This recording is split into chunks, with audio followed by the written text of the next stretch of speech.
¿Alguna vez te has preguntado cómo habrá sido tu juego favorito antes de que lo terminaran? ¿Qué cosas habrán cambiado, añadido o removido los desarrolladores? ¿Qué pudo haber sido antes? Por mi parte, yo sí. Toda mi vida he tenido un interés en los prototipos, glitches, y todo tipo de material oculto dentro de los videojuegos. Aún mantengo mi interés, pero me he vuelto más cauteloso a la hora de adentrarme a ese mundo perdido desde que tuve una experiencia con un evento reciente. Todo comenzó como una simple coincidencia. Estaba de visita en una de esas tiendas de segunda mano, observando qué juegos podría añadir a mi colección. Se estaba haciendo de noche, así que me decidí por hacer una última revisión antes de irme a mi casa. Era un pequeño puesto en medio de la ciudad, por lo que a veces de pura suerte me encontraba con algo que me gustara para llevármelo, y ese día no fue la excepción. Caminaba por el pasillo de DVD y videojuegos, como de costumbre, hasta que me topé con una estantería repleta con alrededor de 15 copias de Tekken 4 para el PS2, todas en condiciones variadas.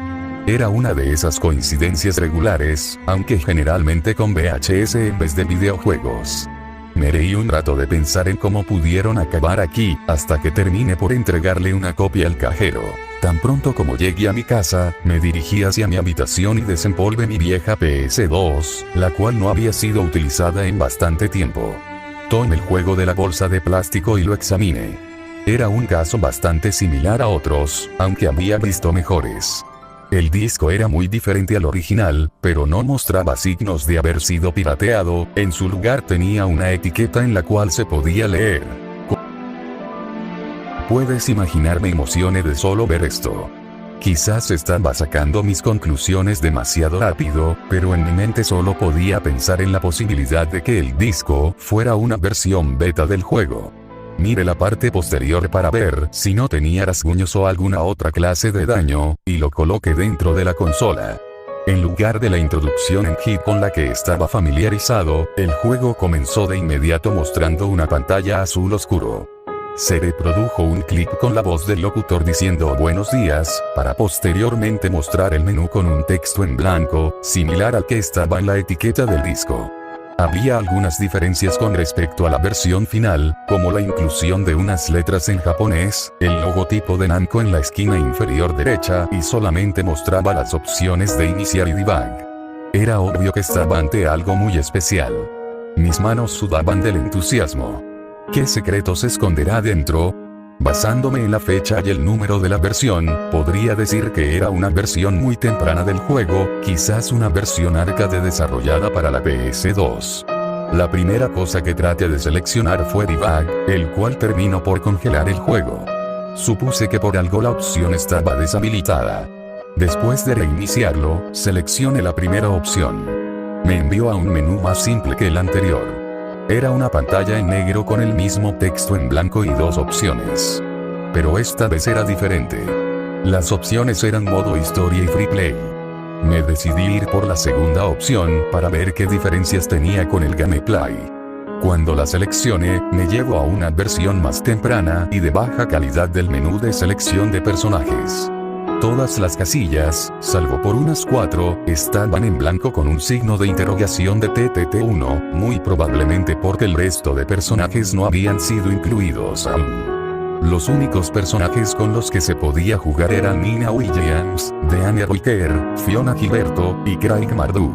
En un principio, Deanne y Fiona eran los nombres con los que se conocía tempranamente a los personajes de Steve Fox y Christie Monteiro. Por razones de simplicidad, me referiré a ellos bajo sus nombres actuales. Todos los personajes eran nuevos en este juego, excepto por Nina. Me entró la curiosidad. ¿Qué había de especial en ella para meterla en una versión beta? Mi mente divagaba mientras escogía a Steve, mi personaje favorito y anterior obsesión.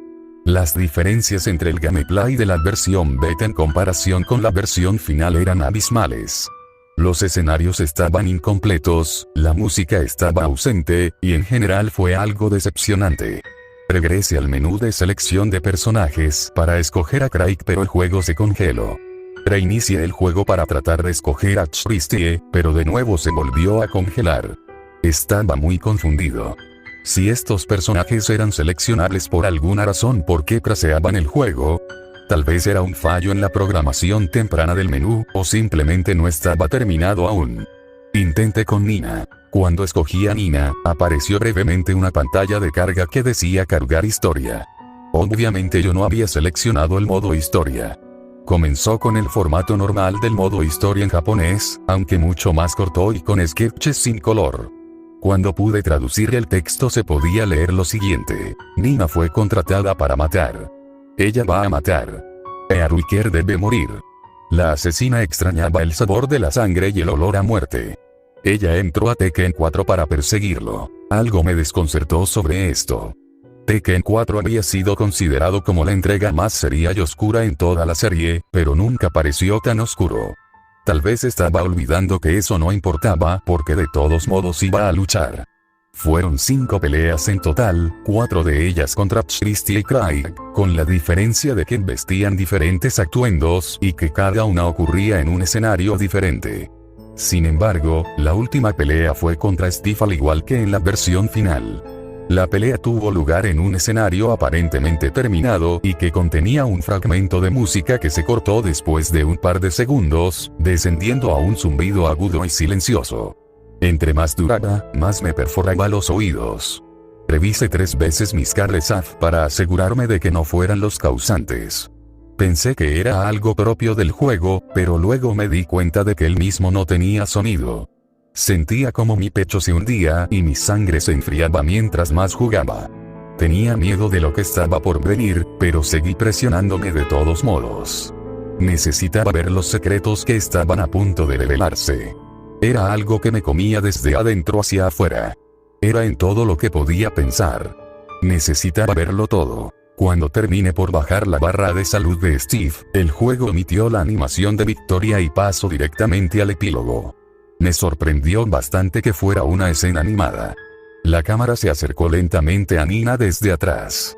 Estaba sentada en una habitación similar a la de la versión final, pero mucho más vacío y oscuro. Cargaba su largo rifle negro en la mano mientras lo miraba intensamente. Nina no se movió durante lo que parecieron siglos. Por un momento, consideré en reiniciar la consola, pero el zoom de la cámara indicó que no se había congelado de nuevo. Después de unos 5 minutos, la cámara pasó a un ángulo mostrando su rostro y la parte superior de su cuerpo. Abrió levemente sus ojos y levantó su arma. La escena duró un largo tiempo. Entre más se demoraba, mayor era mi miedo. Todo fue extremadamente desconcertante, especialmente al recordar la versión final. Por más oscuro que fuera, nunca me pareció algo demasiado preocupante. Los ojos de Nina perforaban los míos más y entre más la miraba. El sonido del timbre regresó y también la sensación dentro de mi cuerpo. Sus ojos no eran más 2 óvalos blancos, desprovistos de toda clase de vida, alma o sentimiento. Estaban vacíos. Después de lo que pareció ser una eternidad, la escena continuó, pero mi miedo no se desvanecía. Se dirigió a la ventana del hotel y apuntó con su rifle a la cabeza de Steve. El timbre se iba haciendo más ensordecedor. En lo que pareció una fracción de segundo, Steve pasó de estar vivo parado en la acera a convertirse en una masa retorcida de carne. Su cuerpo quedó tendido en el suelo con su cabeza rota goteando líquido y materia cerebral. Los trozos de su cráneo flotaban en un charco de sangre que se iba formando lentamente. Sus hermosos ojos azul claro quedaron desprovistos de toda clase de vida hasta rodar hacia sus párpados. La sangre en sí no era lo impactante, los gráficos y las escenas así en la era del PS2 eran comunes en juegos de clase M. No sé, estoy muy seguro de que fue lo que me impactó. La cámara demoró bastante en mostrar esa escena.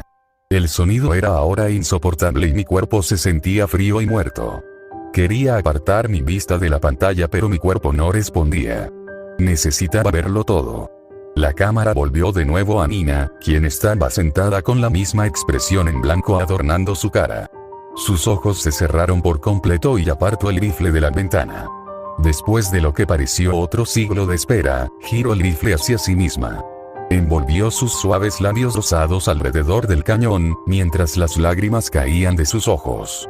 Ella era un monstruo, ninguna otra alma pudo haber hecho algo similar. Su dedo se movió con anticipación sobre el gatillo, y después lo tiró. Entonces la pantalla parpadeó rápidamente en una materia de colores rojo, azul y verde, lo que provocaba convulsiones, y luego se quedó congelada en una imagen corrompida de Nina en su cámara de aislamiento, con los mismos colores que la salpicaban. El zumbido ahora era real. Finalmente pude salir de mi trance después de escuchar un terrible crujido emitido por mi PS2. Me apresuré a desenchufar la consola y sacar manualmente la bandeja del disco. Me horroricé al descubrir que mi PS2 había sufrido una falla en su hardware, destruyendo por completo el disco, arrancando trozos de plástico y derritiéndose con el láser. Miré el disco por bastante tiempo, pensando en todo lo que acababa de presenciar, para después meterlo en una bolsa de plástico y tirarlo en el cajón de mi escritorio. Mi vida continuó con total normalidad luego de ese evento. Seguí manteniendo mi interés por el material oculto y seguía disfrutando de la serie Tekken, pero el evento me hizo darme cuenta de una regla importante de la vida. Algunos secretos están mejor sin ser descubiertos.